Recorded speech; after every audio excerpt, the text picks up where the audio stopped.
레리 킹이라고 하는 분 아시죠? CNN의 앵커셨는데 돌아가셨죠. 그분의 라이브 쇼가 있는데 제가 언젠가 라이브 쇼 동영상을 봤던 적이 있었습니다. 그분이 이제 몇 분을 모셔다 놓고 함께 이렇게 대화를 하는 그러한 시간인데, 그분이 이제 신부님 한 분, 또 라비 한 분, 그다음에 목사님, 존 맥카이 목사님이시라고 유명한 부흥사신데, 존 맥카더, 그분을 모셔다 놓고 이 죽음 이후의 세계에 대한 어떤 토론을 하는 거예요. 그분이 이렇게 시작합니다. 나는 죽음 이후에, 그러니까 레리 킹이 이렇게 시작을 해요. 나는 죽음 이후에 어떤 일이 일어날지 잘 모릅니다. 그렇지만 영국 배우가 죽음 이후에 어떤 일이 일어나는지 저는 분명히 압니다. 그가 오늘 스테이지에서 죽었지만 분명히 내일 다시 살아서 또 다른 연기를 할 것입니다. 그런데 우리들의 죽음 이후에는 어떤 일이 일어날지에 대해서 잘 모르겠습니다. 세 분의 이야기를 듣도록 하겠습니다. 그러면서 얘기를 시작을 하는 거예요. 그때 이제 존 맥카더 목사님이 죽음 이후에는 이제 두 가지 일이 일어납니다. 한 가지는 하나님과 함께 있는 것과 또 한 가지는 하나님과 함께 있지 못하는 것입니다. 다른 말로는 천국에 있는 것과 그렇지 않은 것이 있습니다. 지옥이라는 단어를 사용하지 않으면서 이렇게 간접적으로 표현을 합니다. 스테레오로 지금 막 이게 전화 좀 꺼주셔. 이렇게 되면 제가 하다가 또 잊어버려요. 이렇게.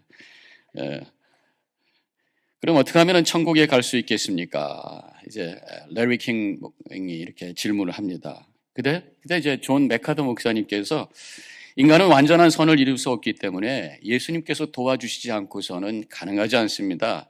예수님을 믿어야만 천국에 갈 수 있습니다. 이렇게 얘기를 합니다. 그때 이제 신부님께서는 물론 예수님을 믿는 것도 중요하지만 예수님을 따라서 예수님처럼 사는 것이고 그렇게 살아야 천국에 가는 거죠. 이렇게 얘기합니다. 그 다음에 이제 랍비가 이렇게 얘기합니다. 시험을 통과하기 위해서는 꼭 100점 맞아야 될 필요 있습니까? 과락만 되지 않으면 되죠. 65점 이상이면 가는 거 아니겠습니까? 뭐 이렇게 얘기를 했다고 그래요. 하는 것을 제가 봤습니다.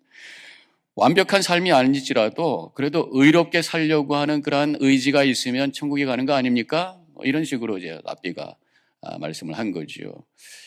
존 맥카더 목사님은 믿음으로 갑니다 말씀하신 것이고, 신부님은 믿지만 또 의롭게 살아야 됩니다. 두 가지를 다 말한 것이고, 또 라비는 우리가 선하게 살아야 갈 수 있습니다. 그렇게 얘기를 한 거죠. 그때 이제 존 맥카더 목사님이 이렇게 말씀합니다. 결국 성경 권위에 대한 문제입니다. 성경은 절대 진리로 믿는 것인가 아니면 참고 서적 정도로 믿을 것인가에 따라서 결론이 달라집니다.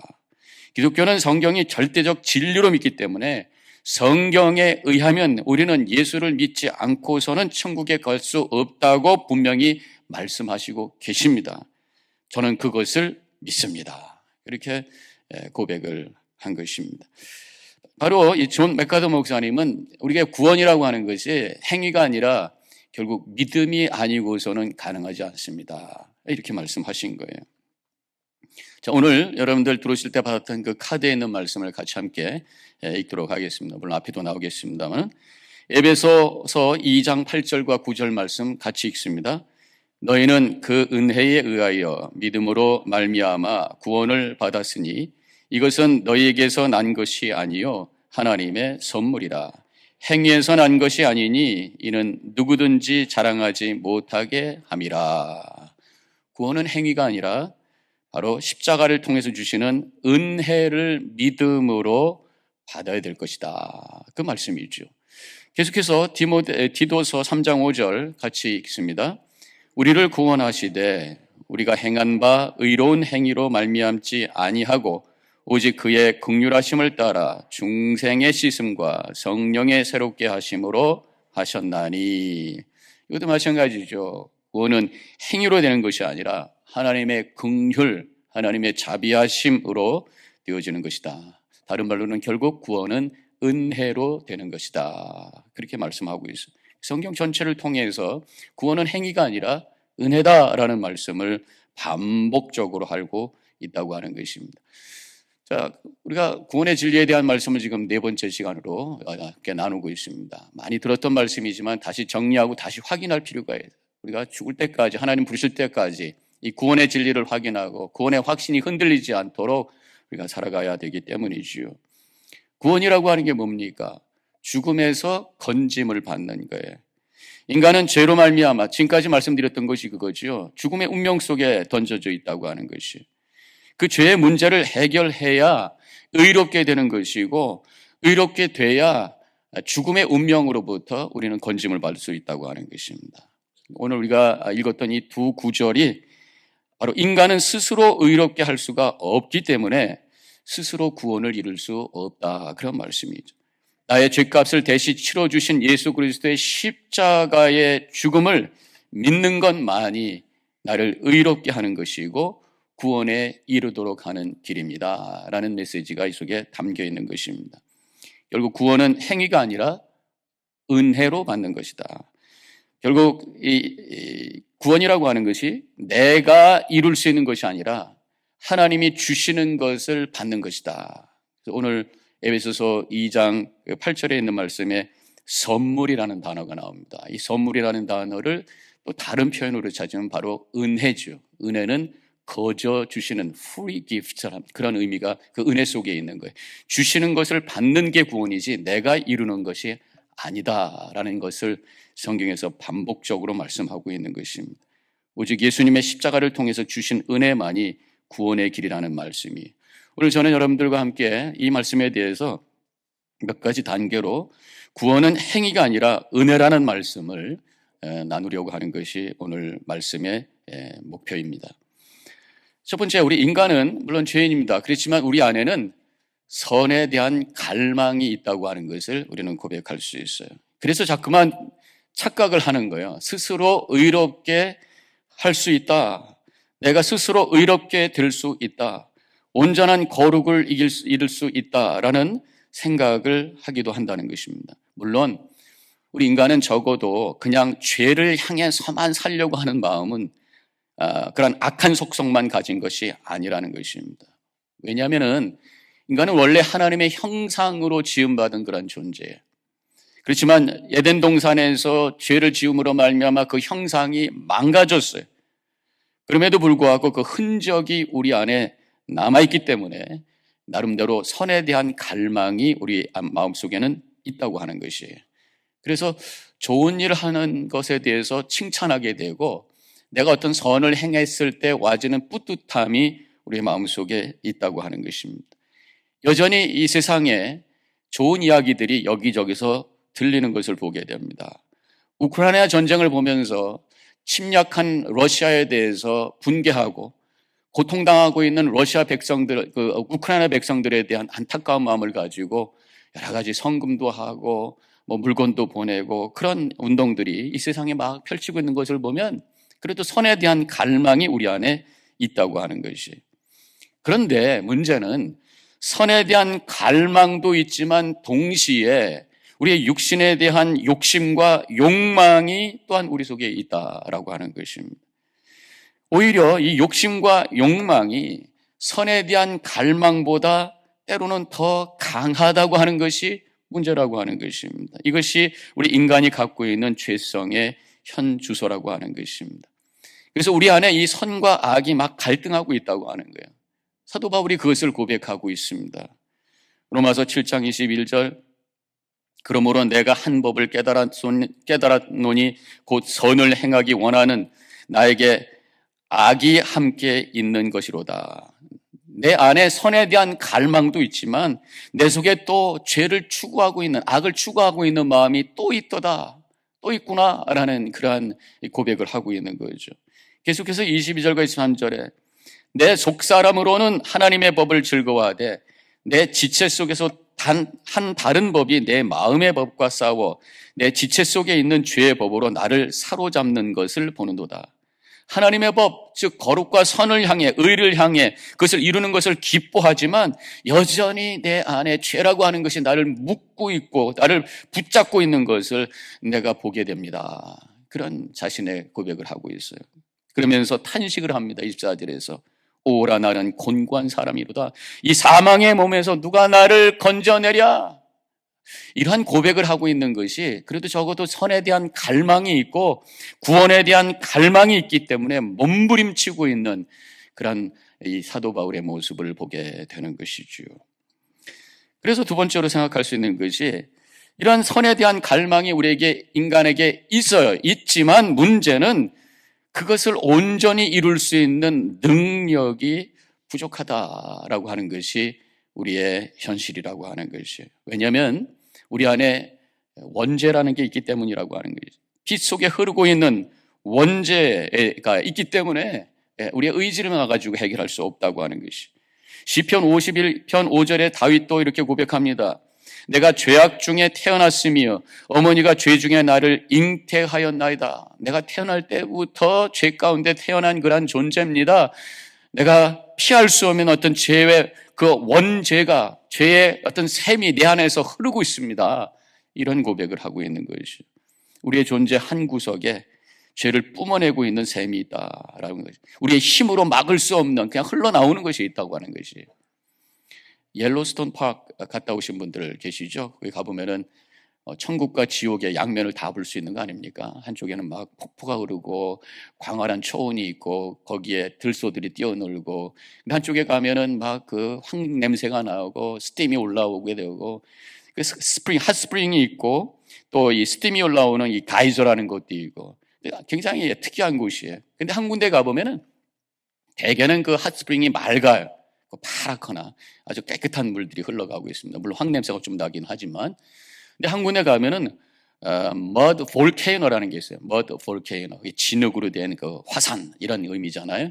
근데 거기 가보면은 이 흙탕물 같은 것이, 머드 같은 것이 굴락굴락굴락 올라오면 끊임없이 그 속에서 아주 흙탕물 같은 것이, 다른 데서는 맑은 샘이 나오는데 거기만 이상하게 아주 이상한 그 지옥 같은 그런 모습이 보여주고 있는데, 거기서 아무리 맑은 물이 흘러가고 소나기가 그 위에 막 폭포처럼 쏟아져도 아래에서 꿀럭꿀럭하는 그러한 흙탕물이 올라오기 때문에 거기는 맑은 물을 볼 수가 없다고 하는 것이죠.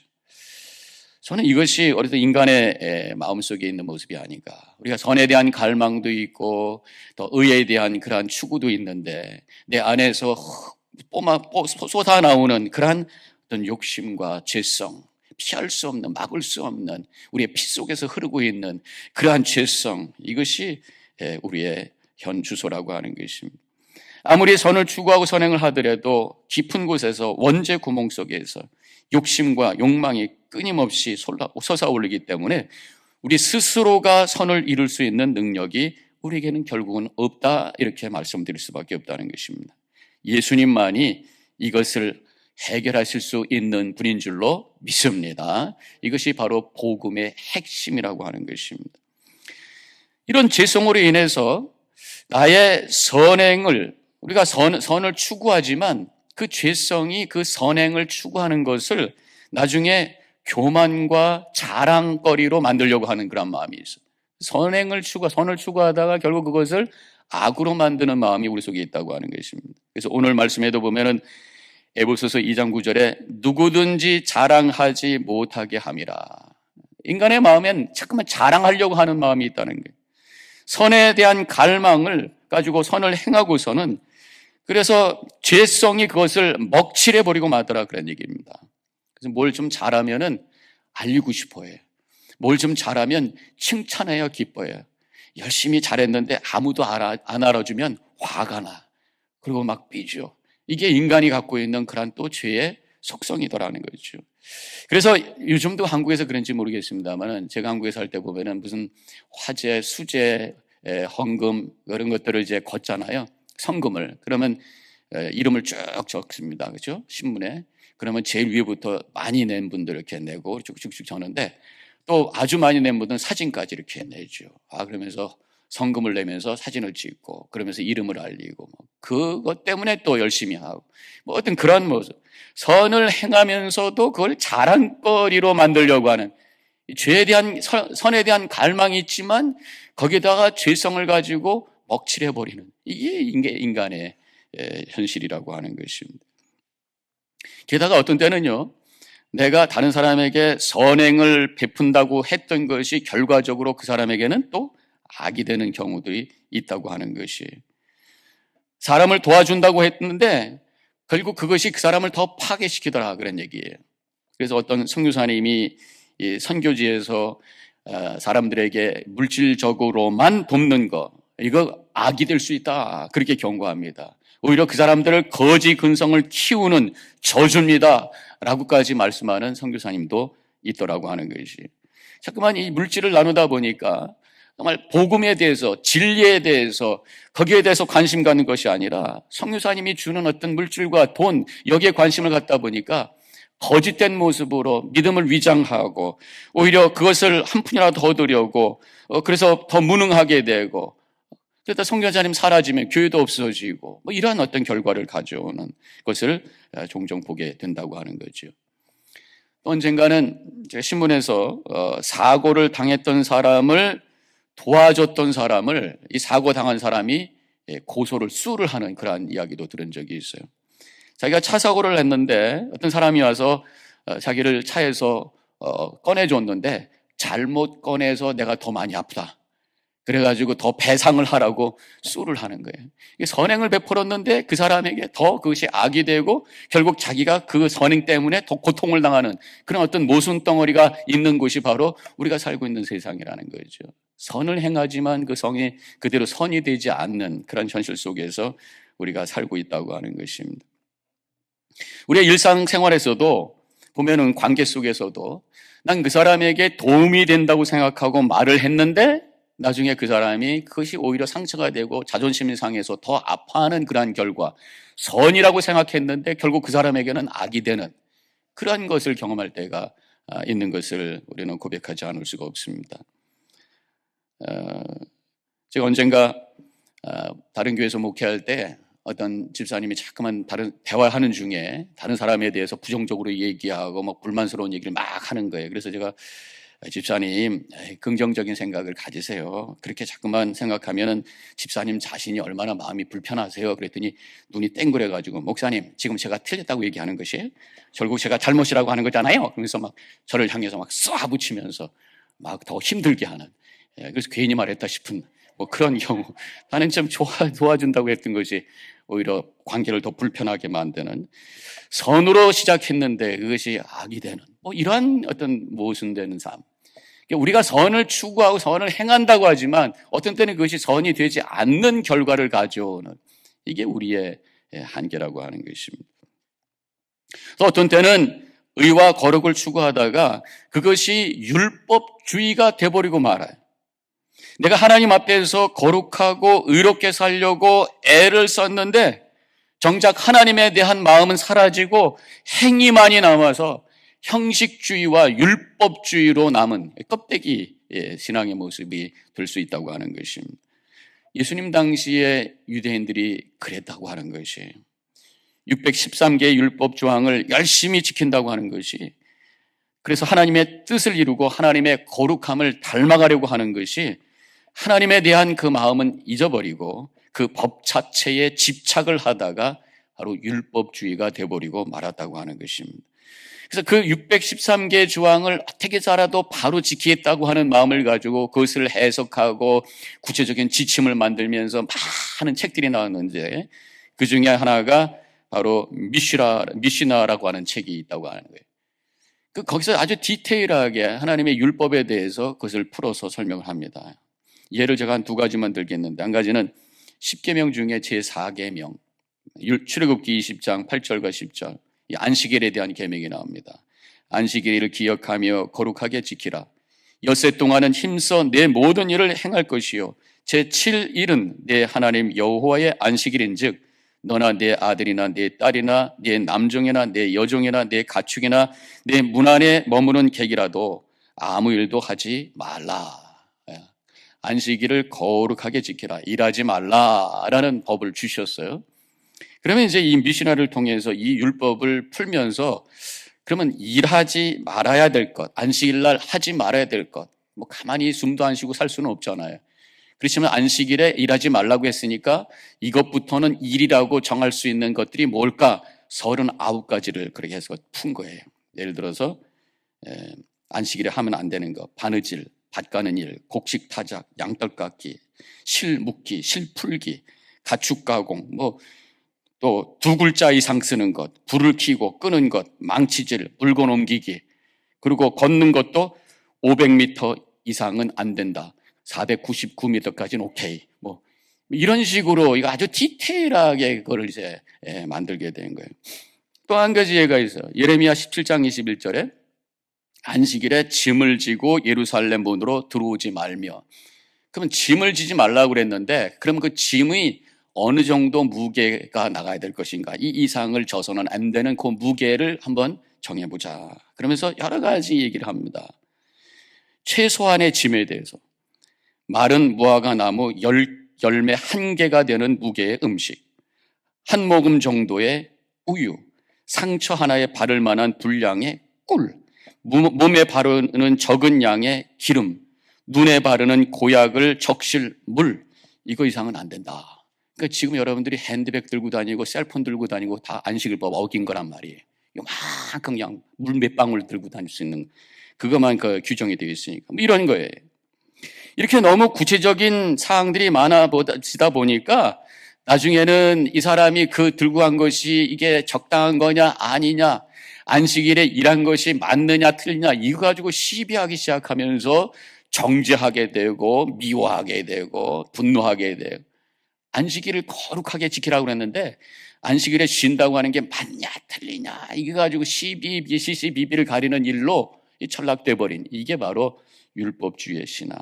하나님과 하나님의 뜻에 대한 마음보다는 그 법 자체에 집착하면서 오히려 갈등과 짐을 만들어 버린 그런 결과, 이 선을 오히려 악으로 만든 그런 상황이 되어버리고 말았다고 하는, 이것이 인간의 죄성의 현실이라고 하는 것이.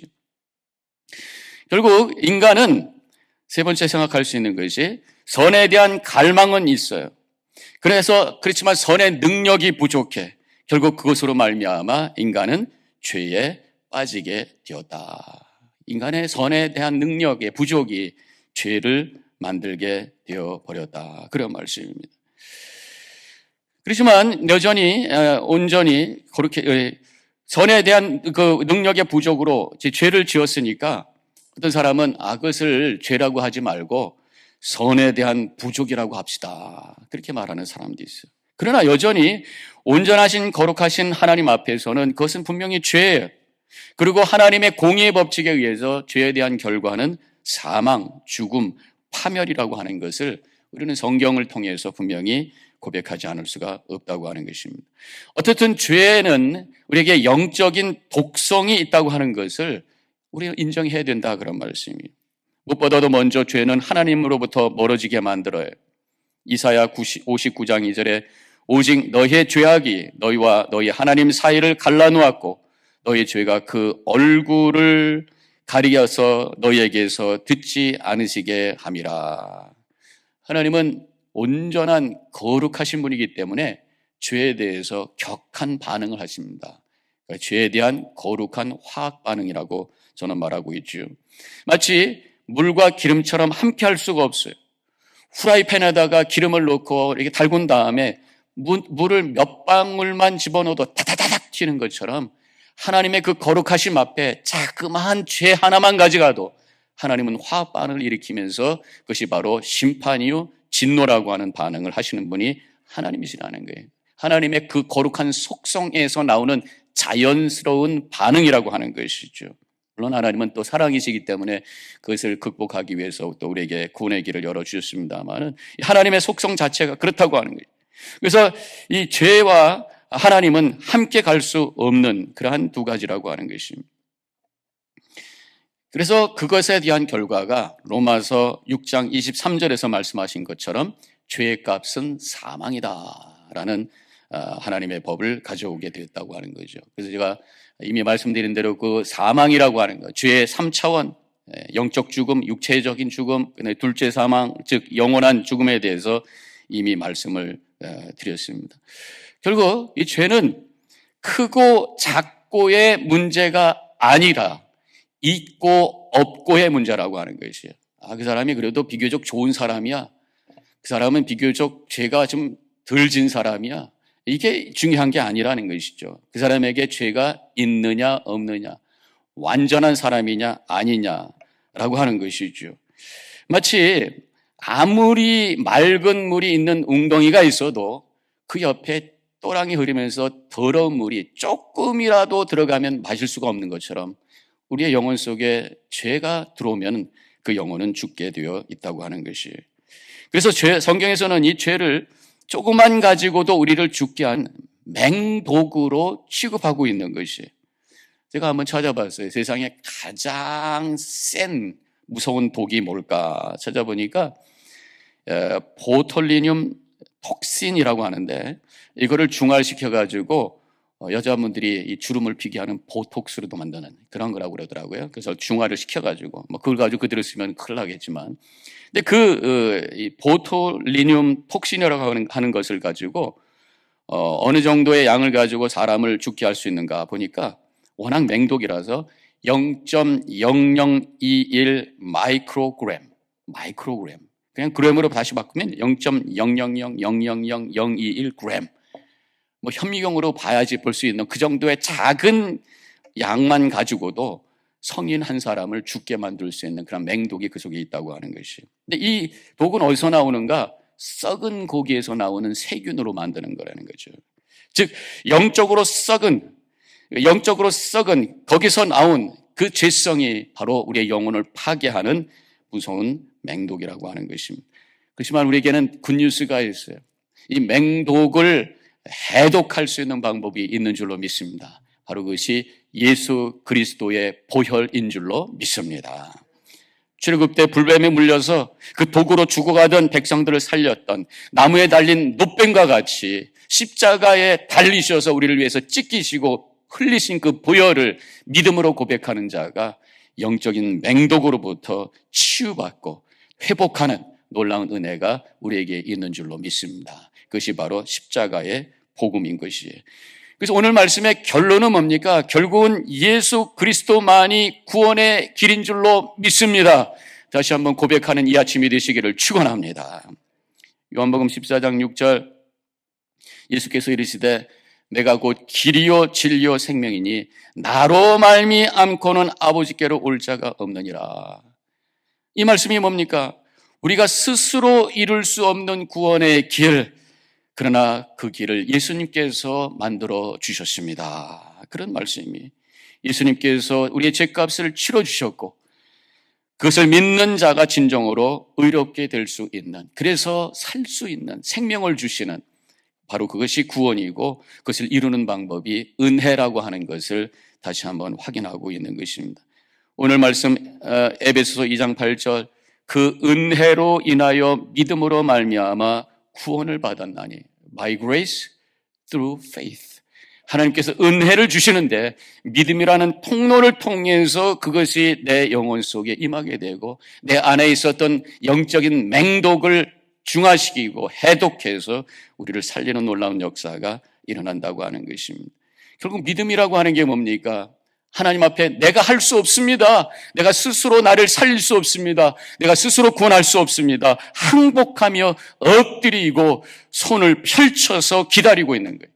하나님께서 우리에게 은혜를 주시고 주님의 능력의 손으로 나를 붙잡아 주시고 일으켜 세워주시고 함께 동행하시며 영원한 나라를 향해서 걸어가게 되는 줄로 믿습니다.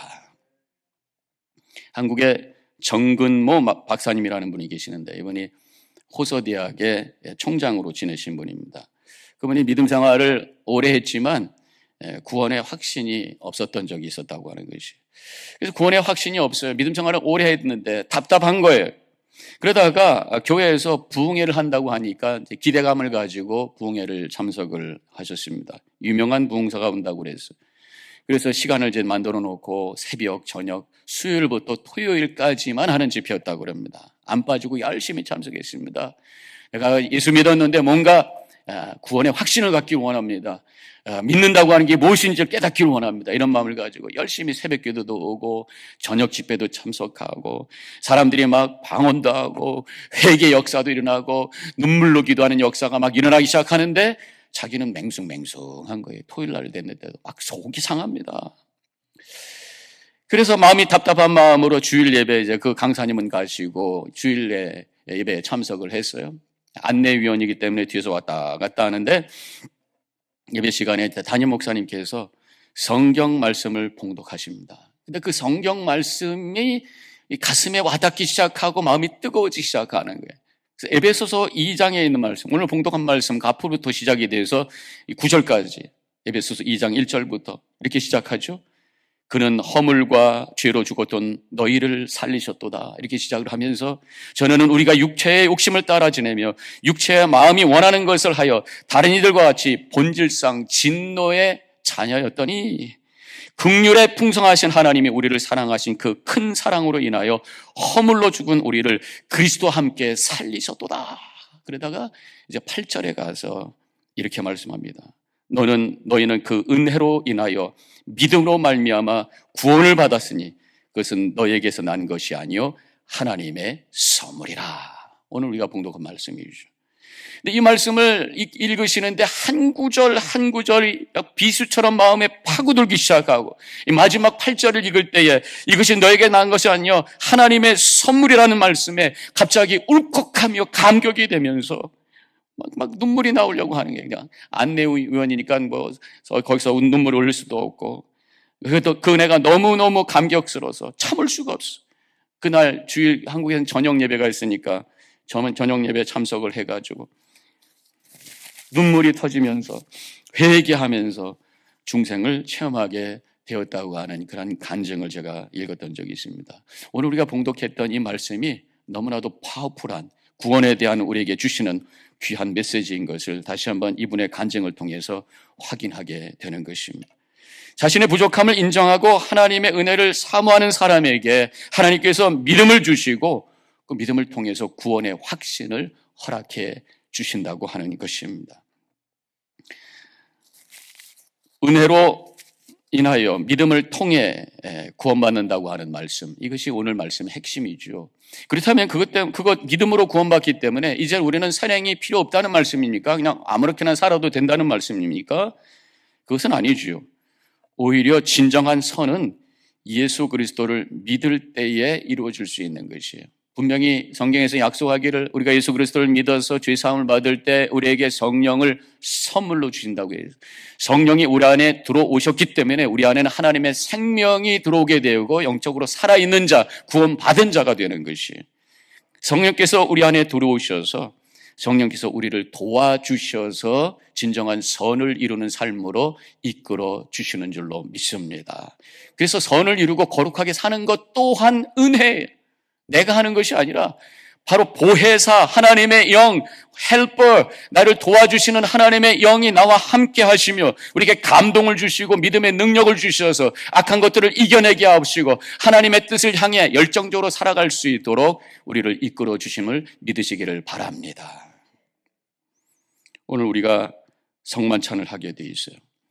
오늘 이 성만찬을 통해서 우리를 위해서 찢기시고 피 흘리신 예수님을 바라보시면서 우리에게 베푸신 하나님의 은혜를, 예수 그리스도를 통해서 주신 은혜를 눈으로 보는 시간이 되시기를 축원합니다. 다시 한번 그것을 우리가 받음으로 말미암아 내 영혼 속에 주님의 은혜를 채우는 시간이 되시고 그래서 구원의 확신을 회복하시고 내 안에 계신 성령의 감화와 감동으로 말미암아 하나님의 뜻에 대한 갈망을 가지고 거룩한 삶을 향해 다시 한번 결단하고 출발하심으로 말미암아 하나님께 영광 돌리시는 복된 삶을 살아가는 우리 모든 뉴저지 연합재단의 성도님들이 되시기를 주님의 이름으로 간절히 축원합니다. 기도하십시다.